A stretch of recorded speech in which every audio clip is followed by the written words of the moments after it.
We haven't gotten here in a vacuum, Mr. Speaker.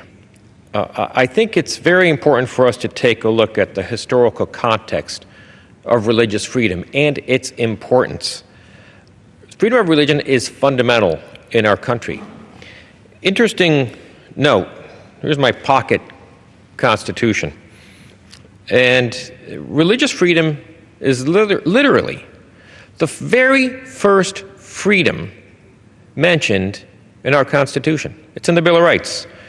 Congress shall make no law respecting an establishment of religion or prohibiting the free exercise thereof. The very first freedom mentioned. After freedom of religion, there's freedom of speech, freedom of the press, freedom of the right of the people to peaceably assemble and to petition government for a redress of grievances.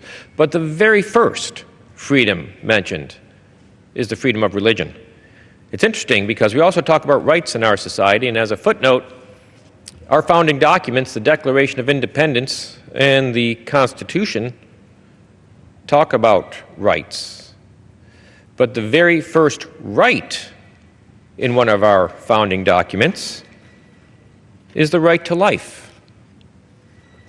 In our Declaration, we hold these truths to be self-evident, that all men are created equal, that they are endowed by their Creator with certain unalienable rights, that among these are life, liberty, and the pursuit of happiness.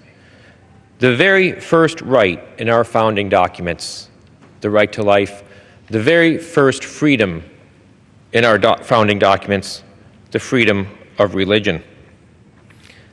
Why was it so important? Because there is a long history, Mr. Speaker, of how religion has been treated throughout the world. And you can go back to the beginnings of the development of the Christian faith in Europe, where we saw this religious sect begin in the Holy Land and then spread to the capital of the Roman Empire. And it was the Roman emperors who first persecuted the people of faith who had the Christian faith. And we see how the emperors forced early Christians to violate their conscience. It might not seem as any big deal. All they wanted was for individuals to do a little pinch of incense before the Roman gods, because the emperors were concerned about threats to the empire, and they thought if they could appease the Roman gods, if we had everybody in the empire doing that little pinch, it's not going to hurt anybody. In fact, a lot of Christians went along with it. But there were those who did not, because they could not do that in their conscience. And what happened to them? They were murdered. They were murdered because they did not burn that pinch of incense to the Roman gods. So we look back through history, and we understand now that it was wrong for an all-powerful government to go after people of conscience, sincerely held beliefs. We all recognize that as abhorrent right now. But it wasn't just 2,000 years ago or 1,800 years ago, Mr. Speaker, that we saw these persecutions happening. There was a gentleman in 16th century England in 1535. We know him now in history as a man for all seasons. Thomas More, extraordinary intellect. He's a poet, lawyer, father, husband, Speaker of the House of Commons, Chancellor. Mr. More was a man of serious faith and serious conscience. He had a very good relationship with his friend, King Henry VIII. But King Henry had a problem. He had made an arrangement to have his special permission granted where he could marry the widow of his brother who had died, Catherine of Aragon. But after some time, Henry was concerned that he did not have a male heir that he wanted to leave the throne to. And so he thought he needed another wife. And we know the course of history. He divorced Catherine. He married Anne Boleyn. And he wanted the people of England to accept that. He knew that his dynasty was at stake. So he required people to accept that. Thomas More, in conscience, could not. He was jailed in the Tower of London.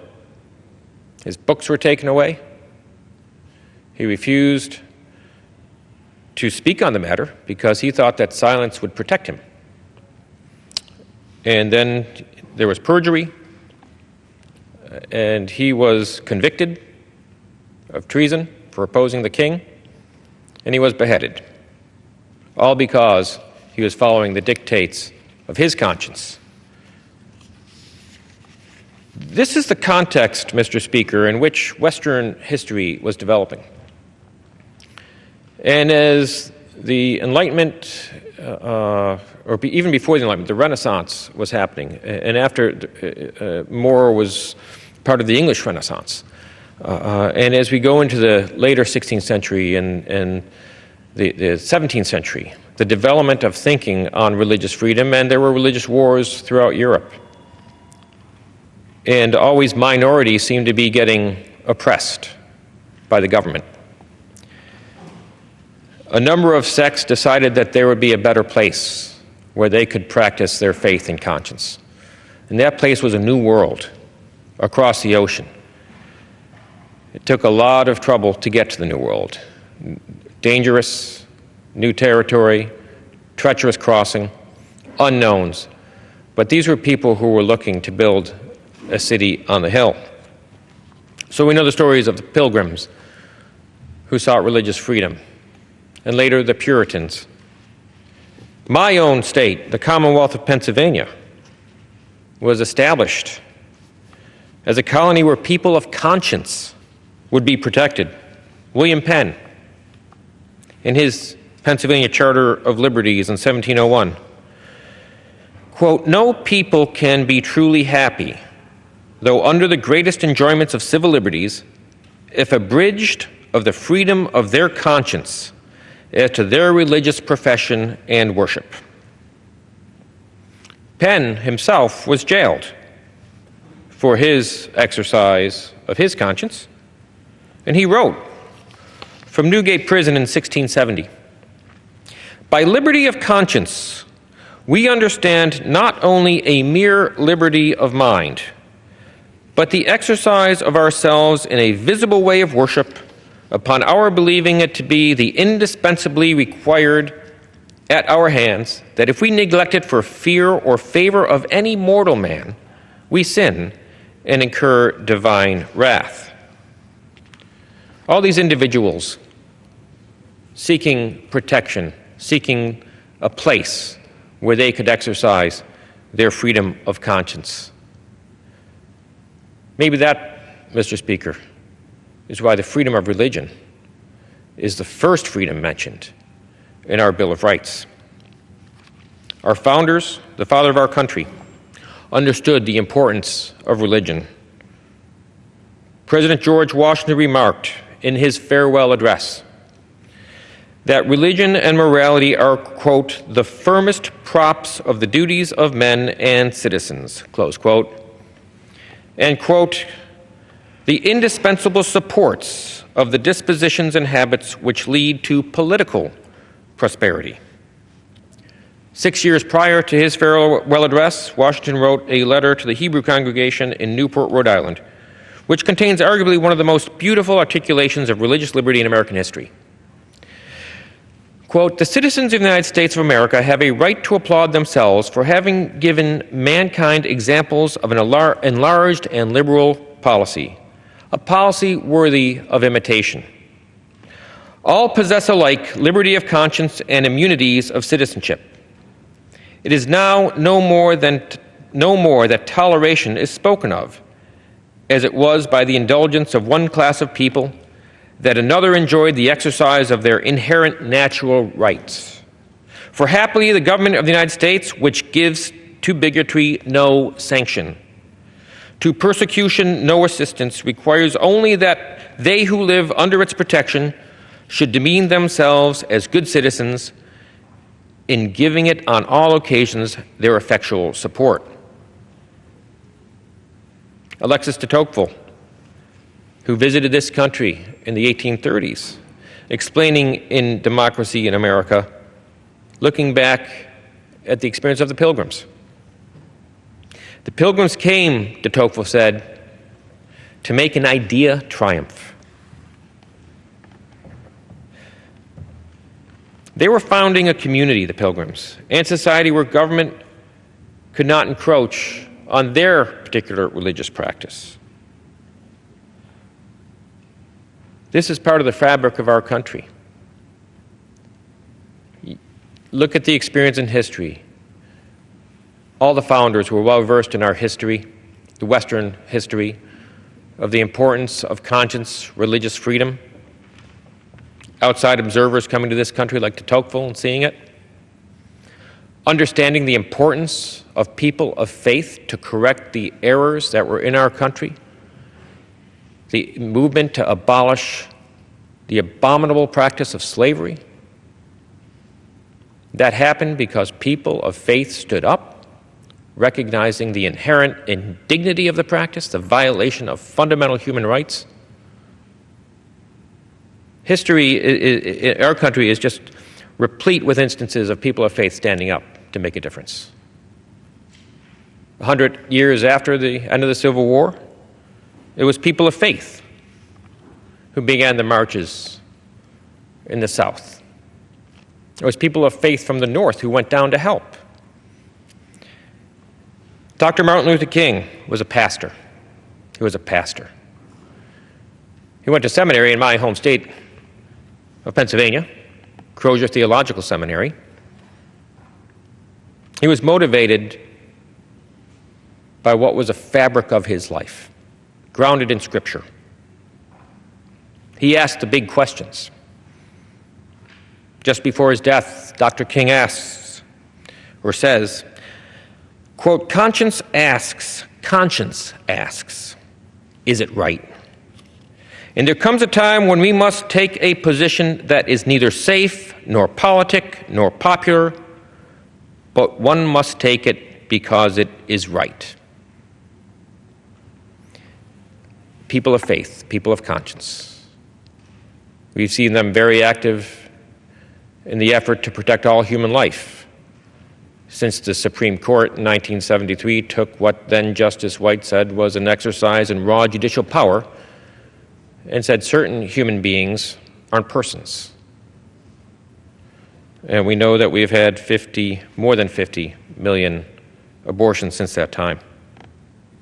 But it's been people of faith who have been looking for solutions, seeking out to help women in crisis, whether it was Catholic charities, crisis pregnancy centers, people of faith standing up, providing assistance to women in crisis, walking with them, carrying the burdens, helping to carry the burdens that they are experiencing.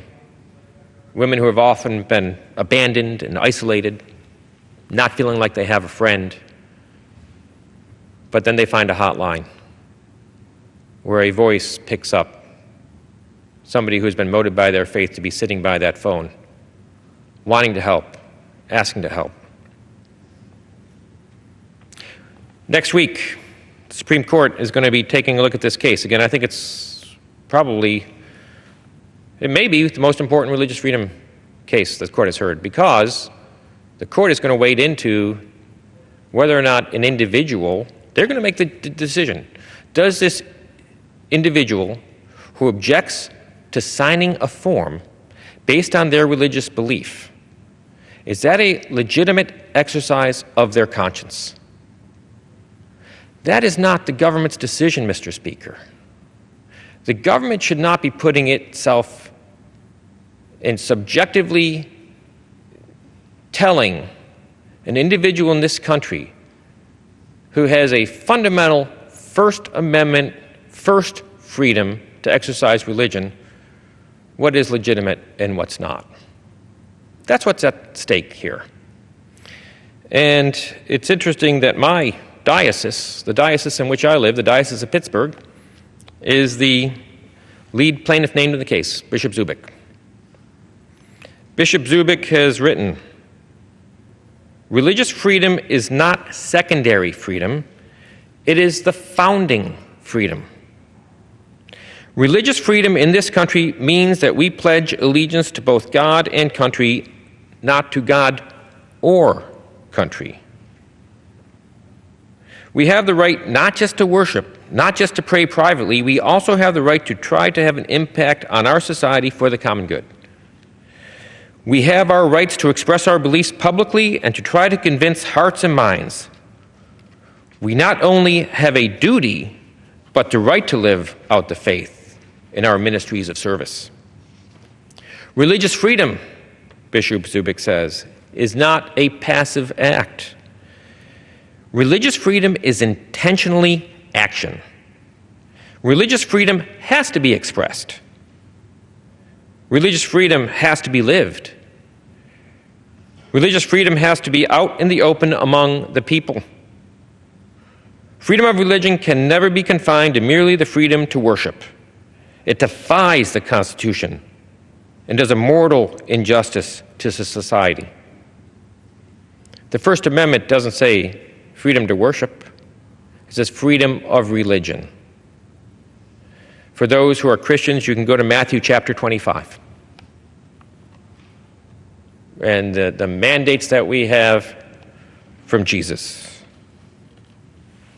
Looking at whether in your life you fed the poor, clothed the naked, gave drink to the thirsty, visited those in prison. When you go up to the pearly gates, those who have lived in accordance with Matthew 25, they may still question, when did I help you? When? When you did it to the least of my brothers, you did it to me.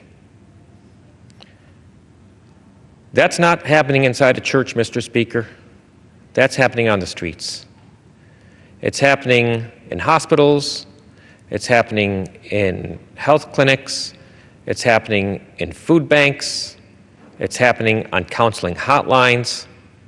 People of faith engaged in public society wanting to help others in a spirit of solidarity, standing with those who are suffering and wanting to help, motivated by their faith. That's what the Little Sisters of the Poor do. I mentioned about how the Little Sisters come to my parish and beg. They're not a very threatening bunch, Mr. Speaker, and I would invite, they have homes across the country where they're taking care of the elderly. They offer an opportunity for dignity, for people who have lived long and hard lives. And then at the end of the life, they may not have much to show for it from a monetary perspective, but they may have lived a very rich life in the way they were helping in their community. But that's not a condition for going to stay with the Little Sisters of the Poor. They love unconditionally. And they provide a chance for people in their senior years to have a little bit of respect and a little bit of dignity. And the Little Sisters of the Poor are up against a Leviathan, Goliath, the all-powerful United States federal government at the Department of Health and Human Services, saying, you will sign this. You, sister, will sign this. But sister says, in her conscience, I can't do that. But sister, it's an opt-out. And sister is saying, yes, but if I sign that document, that sets in chain the provisions of services that violate my conscience. You are forcing me to take an act, to be the cause of something I don't believe in. But sister, you will. You will do this. Think back 2,000 years, 1,800 years. The empire needs to be protected from barbarians who are going to be coming across, the Goths, whoever it is. We have to sacrifice just a pinch to our Roman gods to be protected. Thomas More, King Henry saying, well, not King Henry, but his surrogates who go to the king, go to Thomas in the tower, just sign the document. Just sign the document. It's not going to hurt. It'll bring peace. It'll make sure that the king's dynasty will continue. We're tired of religious wars in Europe, and if the king doesn't have a male heir, then we're going to have all kinds of continued wars. There's a very good justification, Sir Thomas, to sign that document. Thomas says, I can't. And he lost his head. People of faith in England, in Holland, wherever, knowing that if they got to these shores, they could live in freedom of conscience. But now we have the all-powerful government coming in and say, you will comply, you will sign. Oh, sister, that's not a violation of your religious freedom. Trust us. Really? Really? How is it that the federal government could be the arbiter of what is a sincerely held belief? Doesn't that set the government up, perhaps as an entity itself, making religious decisions? I thought the federal government was not supposed to make religious decisions.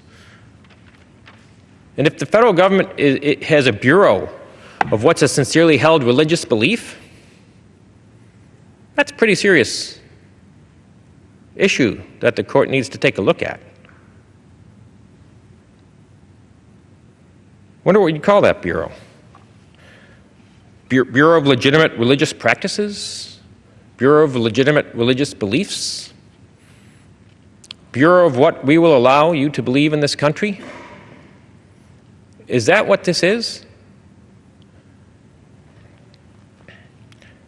It's obvious, Mr. Speaker, that religious freedom is not a priority here for those who promulgated these regulations.